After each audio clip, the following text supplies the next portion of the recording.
Oh, hello! Great to see you again. Thank you for stopping by. We have actually a very important topic today. A topic related to your career prospects, your salary, and to see where you stand. As a Salesforce professional, it is our responsibility, it is your responsibility to know if you're being paid at a market rate. It is your responsibility to do the market due diligence, to understand where the industry is moving. Are you moving in line with the industry needs? Will you be in demand several years down? Are you keeping up with the hottest certifications? It is your responsibility to know if you're being underpaid. Your boss might not know it. Even if they knew you were being underpaid, why would they tell you? Therefore, make sure to do your due diligence. But how would you do it, you ask me? You have to arm yourself with information weapons. And the best weapon right now, the bazooka, is the Mason Frank Annual Salary Survey. It gives you insights into salary trends and sentiments in the Salesforce space. This is the largest survey of its kind, and it would be foolish of you not to spend 5 minutes to study it. Or you can just listen to my video and I will highlight you the most important parts. The link to the full report will be in the description of this video. Basically, the report reveals Salesforce salaries across all Salesforce positions. Okay, maybe not all, but most Salesforce positions across key geographies in the US. This is fantastic data you would find nowhere else, which you can use to bargain yourself a better salary with your employer.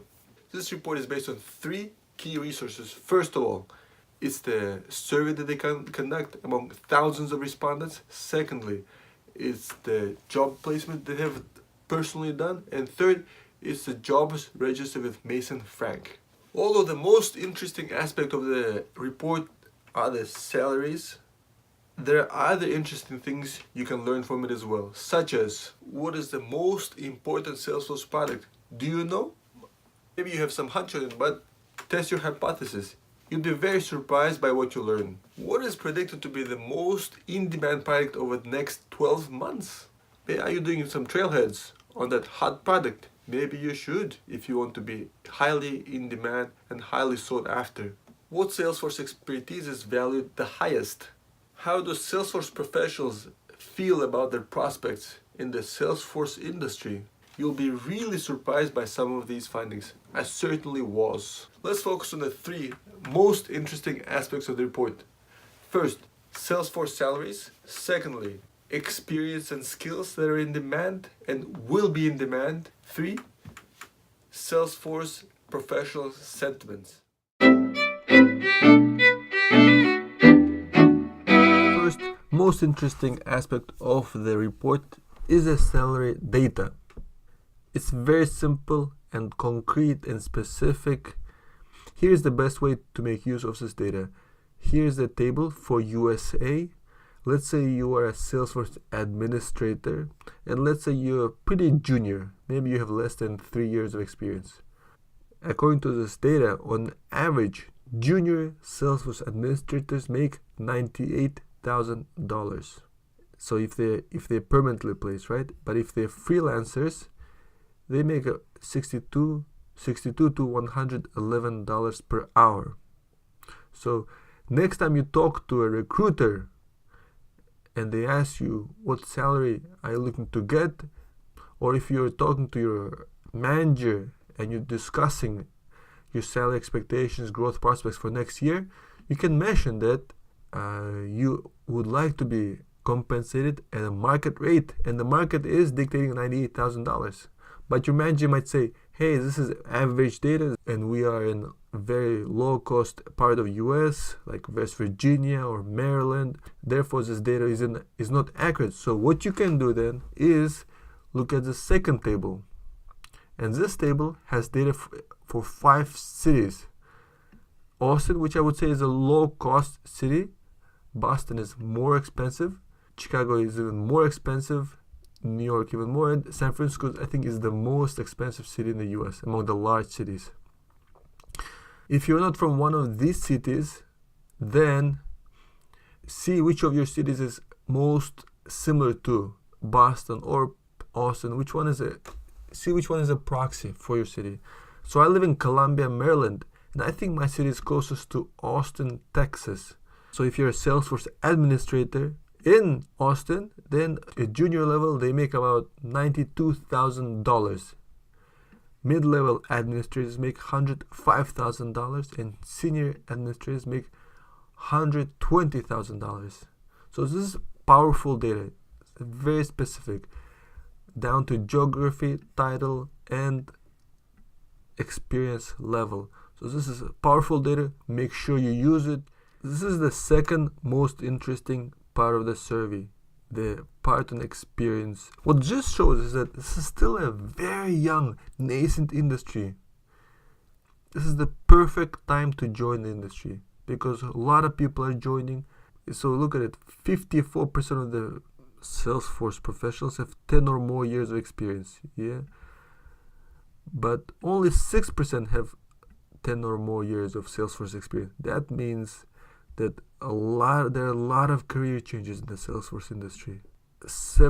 More than 70% of the Salesforce professionals have less than 6 years of experience. This is an amazing number.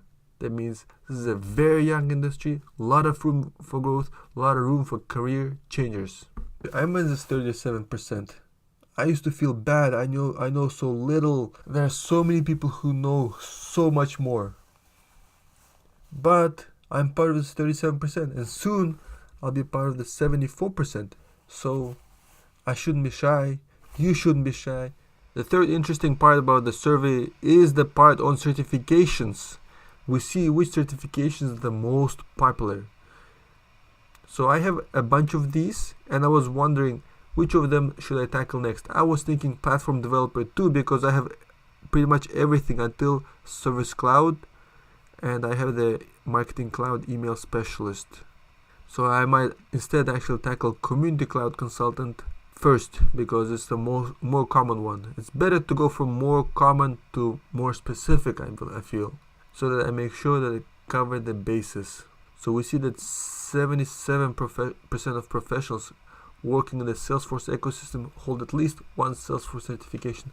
I'm actually very surprised that this number is only 77%. I would have thought it would be like 95%, given how easy it is to get the administrator certification. I don't know how these people who work in the space do not have at least one certification. I must believe either they're very senior people and they don't have time right now to get a certification, either they're like CTO or CEO of a company, basically a C-level person, therefore no time for certifications. And no one needs their certification either, right? Their title speaks for itself. Their experience speaks for itself. In this little text, something very interesting is hidden. The certifications that professionals believe would be most likely to increase their potential are Certified Technical Architect, Certified System Architect, and Certified Advanced Administrator. I'm surprised more people do not have the Advanced Administrator, because it's very easy compared to the Platform Builder. Honestly, it is just like Administrator but with a bit more detail, okay? As for Certified Technical Architect, is no doubt, right? This is the peak of the certifications, the most difficult to get. I hope to get it one day. Continue on the topic of certification is this part, employers' contribution towards certifications. Only 75% of employers contributed towards the cost of Salesforce certification for their employees. This is a fascinating number, because that means only 75% of companies were willing to pay the $200. So even if the employer does not pay this amount, it's no big deal, right? $200 for certification, something that will help you move ahead, you can do it. But if the employer does not cover the certification, I think that speaks loudly about their attitude towards how much they value their talent, how much they want their talent to grow. And it would make me feel that I need to look for another company that would be willing to invest in my success. This is another very interesting part of the survey. Look at it. Years spent working for current employer.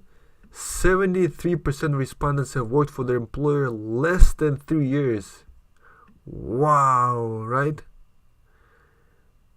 So if you've been working for your employer for 2 years, 73% chance that you would leave your employer within a year. Incredible, right? So this means this is a very dynamic industry, a lot of movement, a lot of growth. This is awesome. This is a sign of health, sign of robustness. Other important question was, do you feel valued at work? 82% yes. This is awesome. This is one of the things I love about being a Salesforce professional, is that I feel that my work is valued. Do you expect to be working for your current employer in 12 months' time? 64% said yes. This number I think is too high. Given that 73% of the people stay with their company less than 3 years, I would expect a lot of movement. Given that Salesforce recruiters are bombarding Salesforce professionals, especially developers on LinkedIn, I think a lot of people are tempted to move and will likely to move. And let's look at some of the reasons why people actually change their employer or might change their employer within the next 12 months. 62% say lack of salary increase. 57% say lack of career prospects, and 53% say new challenges. If you feel that you're not being paid at your market level and your employer is not willing to negotiate with you to bring you to a market level, you should consider moving. If there is lack of growth, you should also consider moving. There are a lot of Salesforce jobs out there, and if you've been keeping up with your administrative, with your development skills, you should have no problem finding a good job. So here is the table of contents of the report. Here you can learn about the methodology, key findings, demographics of the respondents, and we looked at some of the interesting parts such as salary tables, experience, skills, certifications. There are other things you can look at such as contractor benefits, employee sentiments, but I will leave it up to you to look at it further. This report is based on a lot of data points, which includes survey responses, internal placement data, and jobs registered with Mason Frank in the last 12 months. In the last 12 months, they've placed 2,151 people, and 2,203 people have responded. So this I think is a pretty large data size. I think it's pretty good results, reliable results we can look at.